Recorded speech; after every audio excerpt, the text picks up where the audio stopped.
Hello everyone, welcome to my YouTube channel study waves. आपका स्वागत है स्टडी वेव के ऑफिशियल यूट्यूब चैनल पे। तो आज हम लोग मैथ्स की जो है बेसिक में अगर बात करें तो हम लोग वृत्त से संबंधित सर्किल से इससे बेसिक सी बातें करेंगे कि आखिर होता क्या है, क्या त्रिज्या होती है, क्या व्यास होता है, इसी संबंध में बात करने वाले हैं। ठीक है, चलिए देखते हैं।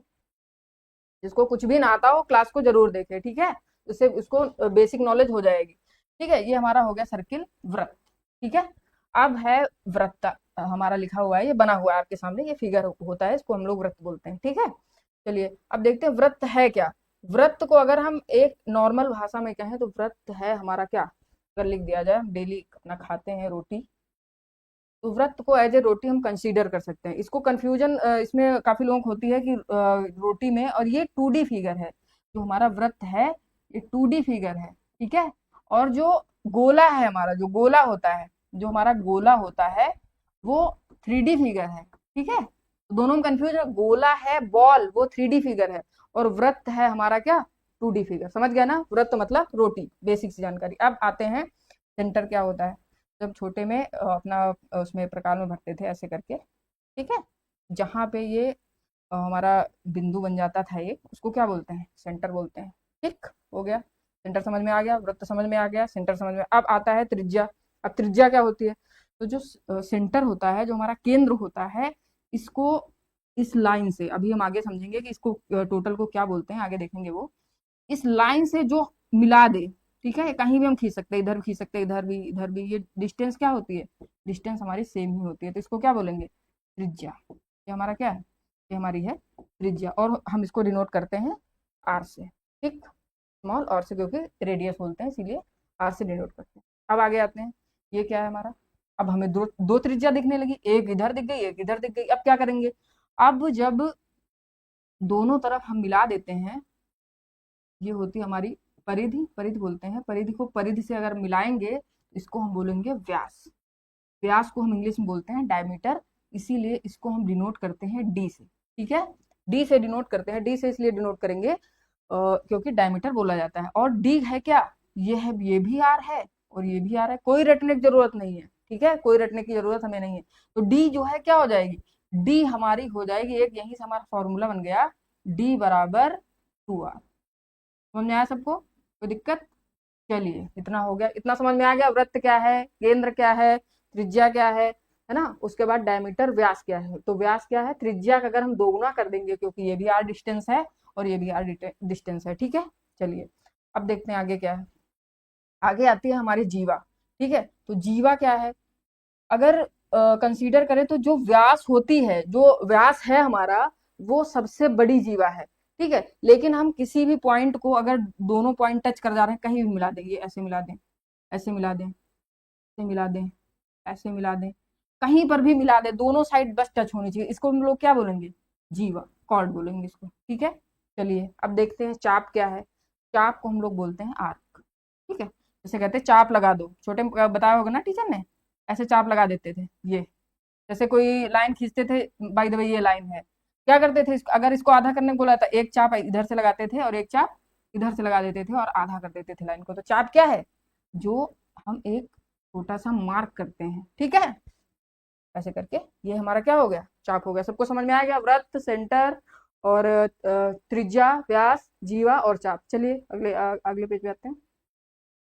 अब देखते हैं क्या है परिधि, इसको परिमाप भी बोल देते हैं, परिमाप।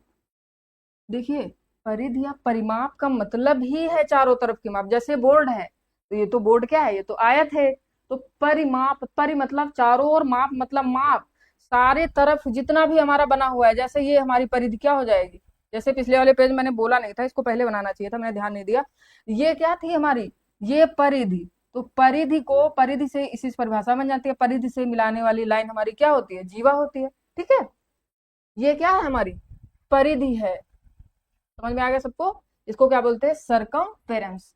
और इसका जो फॉर्मूला होता है वो क्या होता है, 2πr। 2πr से डिनोट किया जाता है इसको। ठीक है, अब बात करते हैं हमारी ये स्पर्श रेखा क्या चीज है। तो ये हमारा वृत्त है। अब स्पर्श रेखा मतलब जो रेखा स्पर्श करे। ठीक है, स्पर्श रेखा मतलब स्पर्श करने वाली रेखा। देखिए, ये हमारा वृत्त हो गया, और इसको जो रेखा स्पर्श कर रही है, ये क्या है, ये अंदर नहीं जाएगी, नहीं तो छेदक रेखा हो जाएगी, नीचे छेदक रेखा बनी हुई है। ये क्या है हमारी, ये है हमारी स्पर्श रेखा। ठीक है, चलिए अब आगे देखते हैं। ये है क्या, इसको बोलते हैं टेंजेंट, इसको बोलते हैं। और ये है हमारी छेदक रेखा। छेदक रेखा क्या मतलब है, छेद के बाहर निकल जाए। ये स्पर्श रेखा क्या है, ये रहा, और ये ऐसे टच करके निकले खाली। और सेकंड क्या है, छेदक रेखा क्या है, ये वृत्त है, ऐसे छेद के बाहर निकल जाए, है ना, समझ गए ना। ये रहा वृत्त, ये रही हमारी सेकंड छेदक रेखा। ठीक है, चलिए अब आते, कुछ भी रटना नहीं है, समझ में आ गया ना। परिधि है, ये परिधि का फार्मूला लिखा हुआ है, वृत्त की परिधि का, वृत्त की परिधि का फार्मूला लिखा हुआ है। ठीक है, ये स्पर्श रेखा हो गई, ये हमारी हो गई छेदक रेखा। अब आते हैं, वृत्त पढ़ा था ना, ये वृत्त है, वृत्त यही तो है, इसे खींच दिया, ये क्या हो गया, ये है, ये इसको मत कंफ्यूज है, ये जीवा थी, ये इसको परिधि से परिधि को मिलाने वाली ये जीवा है। अब वृत्त को क्या किया हमने, तोड़ दिया।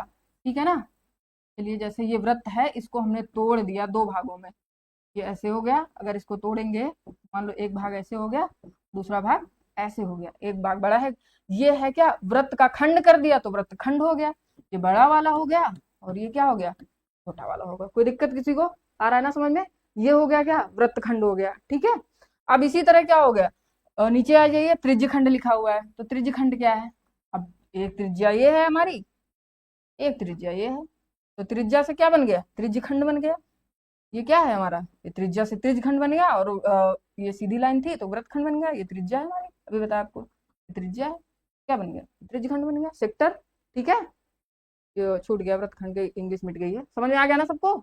चलिए देख लेते एक बार, वृत्त हो गया, ये केंद्र हो गया, त्रिज्या हो गई, ये डायमीटर हो गया, जीवा हो गई, चाप, फिर है परिधि सरकमफेरेंस, स्पर्श रेखा टच करने वाली रेखा, छेदक रेखा टेंजेंट जो बीच से काट के जाए, वृत्तखंड हो गया, बीच से काट के चला गया, एक भाग ऊपर एक भाग नीचे, वृत्त का खंड हो गया, त्रिज्यखंड हो गया, सेक्टर। ठीक है, अब आते हैं तो तीन क्वेश्चन कर लेते हैं। अच्छा, फार्मूला है, तो वृत्त की परिधि, इसका फार्मूला क्या होता है, 2 पाई आर, भी पीछे लिखा हुआ था, कोई दिक्कत, कोई दिक्कत नहीं। अब वृत्त का क्या है, क्षेत्रफल का फार्मूला क्या होता है, पाई आर स्क्वायर। ठीक है, आर मतलब रेडियस, आप जानते हैं, त्रिज्या।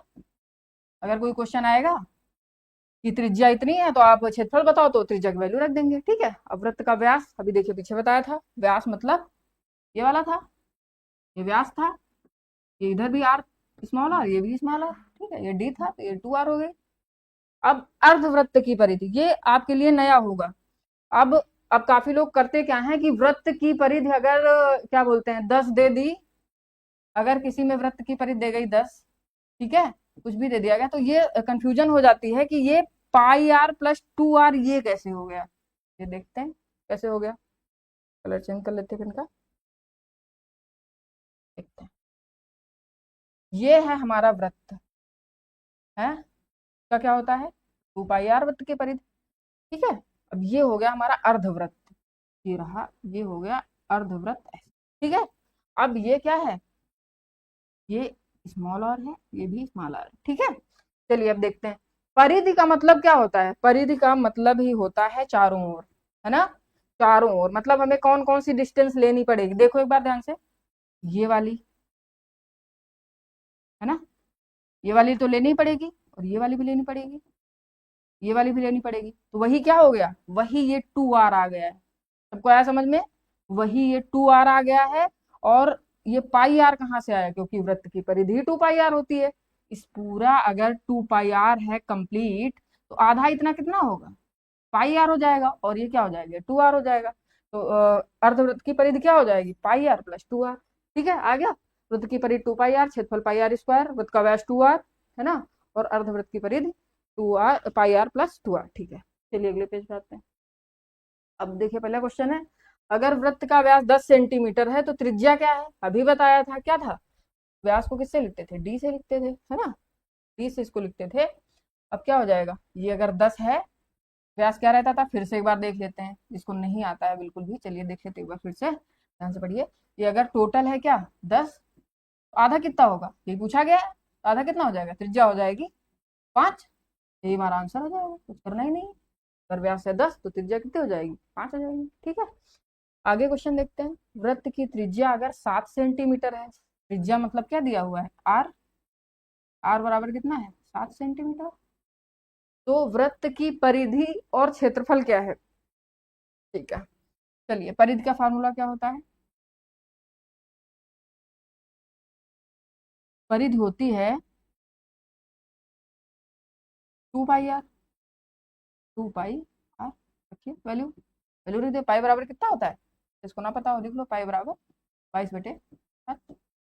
ठीक है, कहीं कहीं 3.14 भी रखते हैं, लिख दीजिए 2 × 22/7 गुणा आर की वैल्यू कितनी है 7, कट जाएगा, है ना, कितना आ जाएगा 44 आपकी आ जाएगी, क्या आ जाएगी 44 मीटर आ जाएगी आपकी परिधि। ठीक है, अब क्षेत्रफल क्या है, क्षेत्रफल है हमारा, क्षेत्रफल फार्मूला जिसको ना पता हो पीछे देख लो, पाई आर स्क्वायर, केवल वैल्यू लिखनी है, पाई आर स्क्वायर क्या हो जाएगा, पाई की वैल्यू हो जाएगी 22/7 गुणा आर, आर का 2 बार गुणा है ना, 2 बार है तो 7 × 7 फिर से। ठीक है, 7 से 7 कट जाएगा, अब 22 का 7 में गुणा करा दीजिए, क्या आ जाएगा तो 54।